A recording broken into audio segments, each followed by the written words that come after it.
संपत सारस्वत, जिस तरीके से कांग्रेस पार्टी वो बार बार जो है शीला दीक्षित मॉडल का जिक्र कर रही है, शीला दीक्षित मॉडल बहुत अच्छा मॉडल था, हमारा सब कुछ था। तो ये जिस तरीके से पूरा एक चल रहा है ना, कि वाकई लगता है अगर हम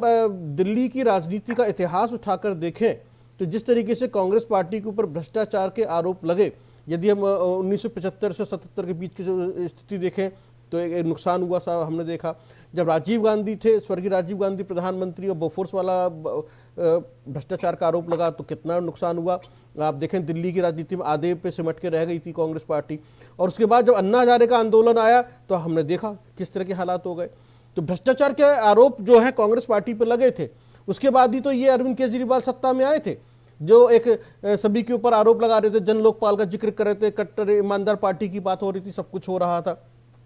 लोग उससे सवाल जवाब कर रहे थे, लोगों को लगता था कि हाँ कुछ नया बदलाव होगा दिल्ली के अंदर, और वो सत्ता में आ गए। और अब हम देख रहे हैं कि अब ये वो समय है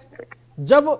अरविंद केजरीवाल यानी कि आम आदमी पार्टी के ऊपर वही भ्रष्टाचार के आरोप लग रहे हैं 2020 के बाद से, जो 25 का पूरा कार्यकाल है, अब उठा के देख लीजिए वही है। तो क्या वाकई ये भी एक रीजन हो सकता है बीजेपी को लग रहा हो कि कांग्रेस भी भ्रष्टाचार के आरोप की वजह से सत्ता से बाहर हो गई थी दिल्ली की, है ना, और वोटिंग परसेंटेज भी डाउन हो गया, 4% पर आकर रह गई। ऐसे ही अब जो है बाहर आम आदमी पार्टी के ऊपर भ्रष्टाचार के आरोप है, तो दिल्ली की जो जनता का जो मिजाज है, मूड है, वो यही है कि वो बदल देती है जिसको ज्यादा से ज्यादा भ्रष्टाचार के आरोप लगते हैं। और ऐसे में आम आदमी पार्टी के लिए ज्यादा चैलेंजेस है, कांग्रेस के लिए भी चैलेंजेस है, वो शीला दीक्षित के मॉडल के बिहाफ पर चुनाव नहीं जीत पाएंगे। थोड़ा विश्लेषण चाहता हूं मैं एक तरीके से आपका, एक पॉलिटिकल।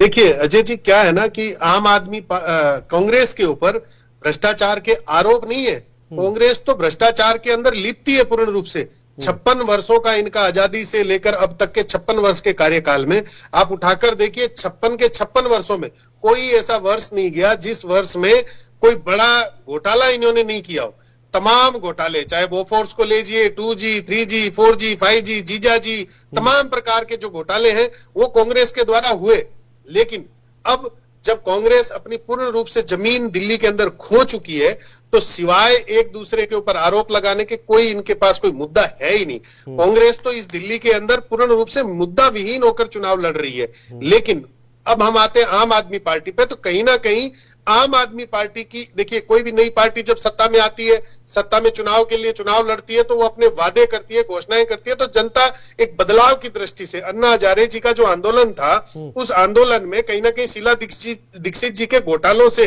जिस प्रकार से लोग ऊब गए थे, और उन लोगों ने जब देखा कि कहीं ना कोई बदलाव दिख रहा है, हालांकि उन्हें उस समय अरविंद केजरीवाल नहीं दिख रहे थे, उन्हें अन्ना हजारे जी का एक बदलाव का दृष्टिकोण दिख रहा था, लेकिन कहीं ना कहीं अरविंद केजरीवाल जी ने अन्ना हजारे जी को भी धोखा देकर जिस प्रकार से सत्ता लोलुपता और सत्ता छीनने के इरादे से, राजनीतिक इरादे से दिल्ली की जनता के ऊपर विश्वास जमाकर पिछले 10 वर्षों से जिस प्रकार का उनका कार्यकाल रहा है, उसमें भी दर्जनों ऐसे घोटाले देखने के मिलेंगे। मैं आपको बताना चाहूंगा अजय जी, ये दिल्ली के विकास की बात करते हैं, दिल्ली के युवाओं के भविष्य का भक्षण करने वाली अगर कोई पार्टी है तो वो सिर्फ और सिर्फ आम आदमी पार्टी है, क्योंकि इन्होंने दिल्ली के युवाओं को और दिल्ली के आसपास के टेरिटरी के युवाओं को अगर शराब की लत लगाने का अगर किसी ने काम किया है तो केवल और केवल आम आदमी पार्टी ने किया है। अपनी जेबें भरने के लिए इन्होंने जिस प्रकार से शराब घोटाला करके और युवाओं को और घर उजाड़ने के जो उचित घर थे, उन घरों को उजाड़ने का अगर किसी ने अजय जी काम किया तो आम आदमी पार्टी ने किया है अजय जी।